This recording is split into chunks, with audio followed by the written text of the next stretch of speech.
Sabah al-Khair, good morning, a very warm welcome to the second day of this very exciting AIM conference. So let's start with a 15-minute keynote address by a very exciting gentleman. He's the CNN featured technology and futurist filmmaker.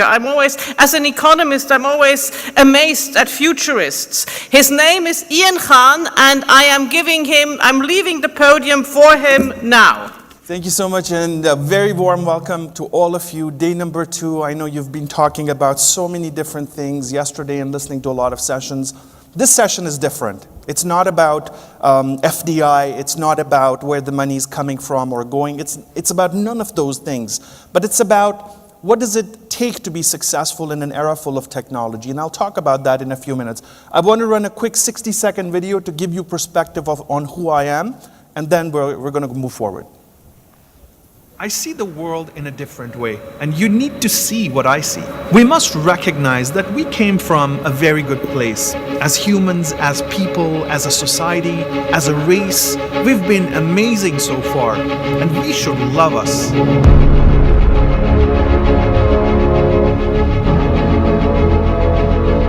But nothing remains the same forever. Change is a constant. We live on the belief that tomorrow will be better, don't we all? To get there, we must walk on a specific path and not just choose short-term happiness, but create sustainable success. We must start thinking differently, start thinking loud, start thinking big. The time to do that is now, right now, because tomorrow is being created right this moment. Come join me. Let's build the future together, right now, right here, today. And literally the theme of that is the future is today. The future is right now. And we all are doing different things in our businesses, in our organizations, in our governments to move forward. But there's many other forces in play, including emerging technologies that are changing the way how we decide how to make decisions happen and how to make things happen. The one thing that's been consistent throughout the ages is change. So markets have been changing, economies change, products and services are changing. You saw some of the things that I showed on the screen, with the advent of the iPhone, and whatever the things that have happened in the past decade or so continue to change how economies work. If you look at Africa, Africa is perhaps much forward in technology than some of the European or Western countries, because everybody is using new payment methods that nobody else is using. So there's that huge difference of understanding what exactly is happening. Now, I do want to play my slides up next, if I could. Can we get the slides? Thank you so much. Now, there's 7 key characteristics of the future that I want you guys to be aware of. Whether you're investing, whether you're calling investments within your companies, there are 7 characteristics of the era that is powered by technology, and very quickly I'll cover these. So the future is algorithmic. Anything that is being done by computers today, by technology today, runs on algorithms. So if you're looking to invest in a particular direction, algorithms are going to have a big impact on the decision-making capability in the future. Whether it's the Googles, the Facebook, it's not just those platforms, but when you look at designing the smart cities of tomorrow, when you look at projects, algorithms are going to be big. Everything, again, is trust-based. Unless there is trust being created between different parties, things do not succeed. And this is one thing that technologies, including blockchain and AI, whatever the names are, this is what they do really, really well, is increase the trust between the end users and the providers. The future is also convergence-driven, which means multiple different technologies are going to come together to create the results. It's not just one technology that's going to change everything. Many people say, well, artificial intelligence is taking over. No, it's not, because it cannot do anything without cloud. Internet of Things will change the world, but it cannot do anything without data and so on and so forth.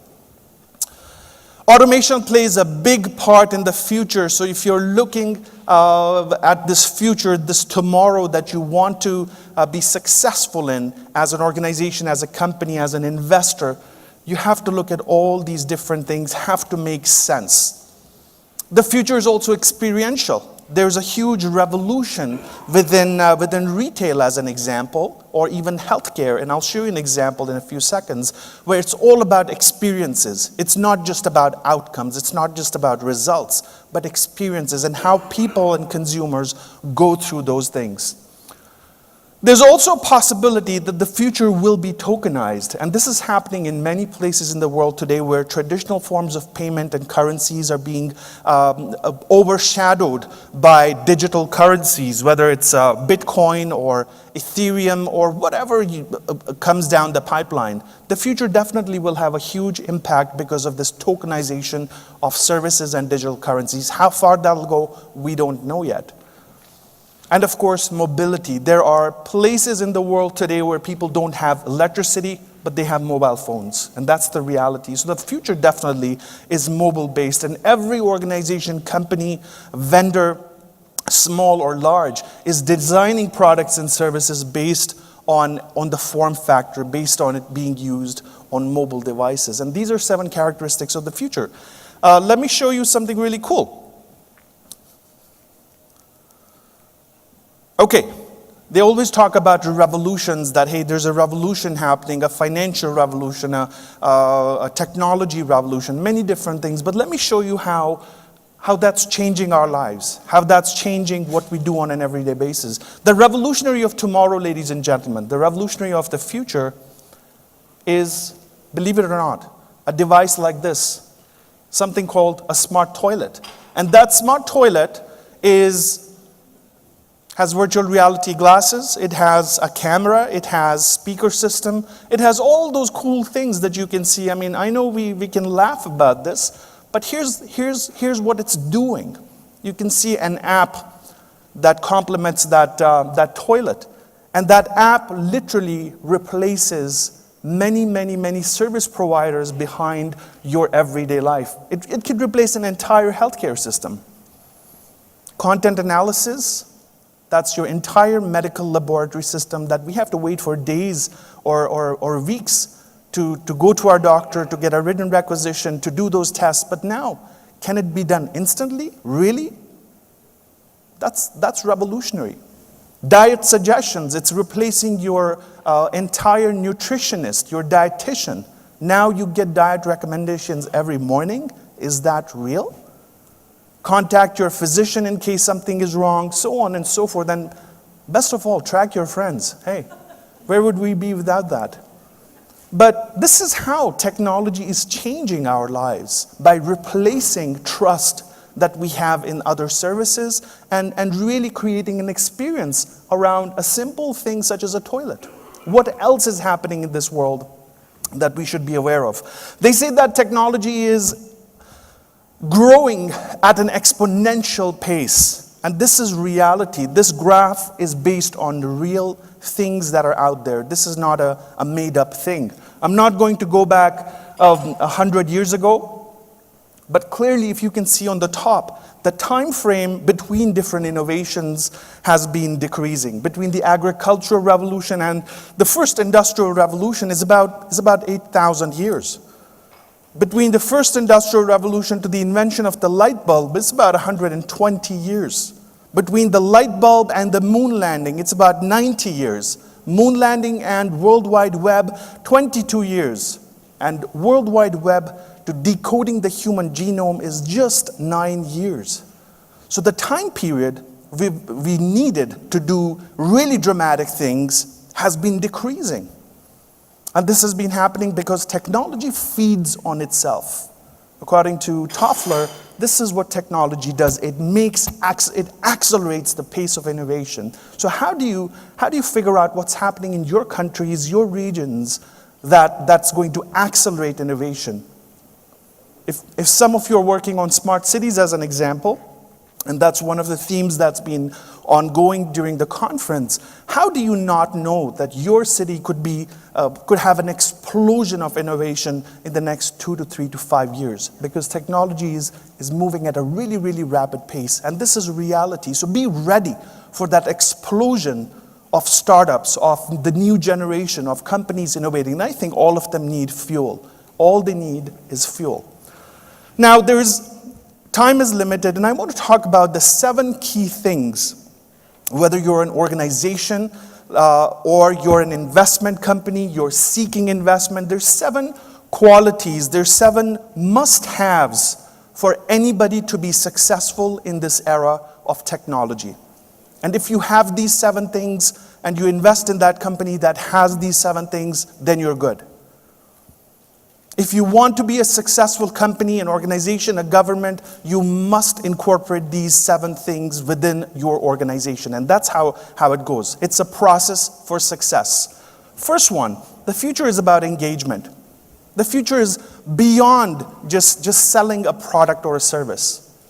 The future is about expanded engagement through sales, marketing, operations, and it's about understanding the other side rather than just selling. That one-way selling is gone. That one-way communication is being long gone.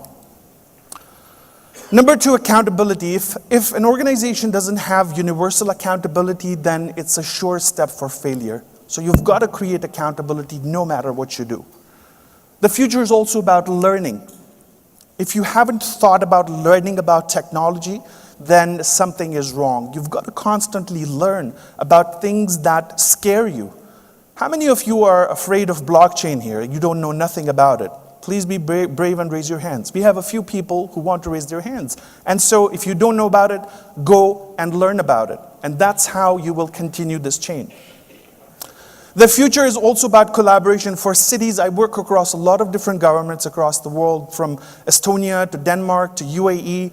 And I really believe that collaboration is the biggest way of succeeding in what you want to do. And unless you don't collaborate, you will not get results.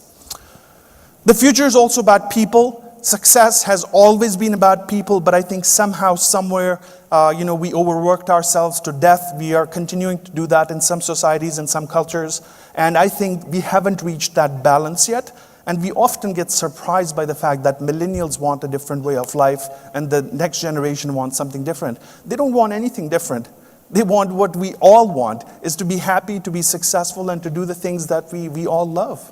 And unless we don't address the people side of things, it's going to be difficult to succeed in a future that's full of technology. Quite often we do what we've been contracted to do and we leave. We do the bare minimum. But that's not going to work, because successful companies believe in leaving more value than they were contracted to do. It's about creating more value than you've been asked to do. So please focus on that. And last but not least, the future is about execution. We can't just make plans. I know you're here at this conference and meeting a lot of people, but please execute on those meetings, those plans, and those things that you've decided to do. Because many times we just make plans and we put them on the side after a week. But please execute if you want to be successful. And last but not least, ladies and gentlemen, we're out of time. But yesterday you've been here, you're here today. And I really believe in the fact that the future is not a far-off, distant dream. Because technology is moving faster, the future is here before we know it. Every single morning when you wake up and you check the news, there's something new happening. And that's how technology is changing our lives. Today it's blockchain or AI or one of these technologies. It's going to be something else tomorrow. But how much of that do you believe you are part of right now? So please take charge of your success, whether you're a city, you're a municipality, you're a government, you're an individual contributor, you're an inventor, a co-founder, you're looking for investment, you are investing. I really believe that we need to look at the future right here, right now, today. So please enjoy today, and thank you so much. And I really, really appreciate your time. Thank you.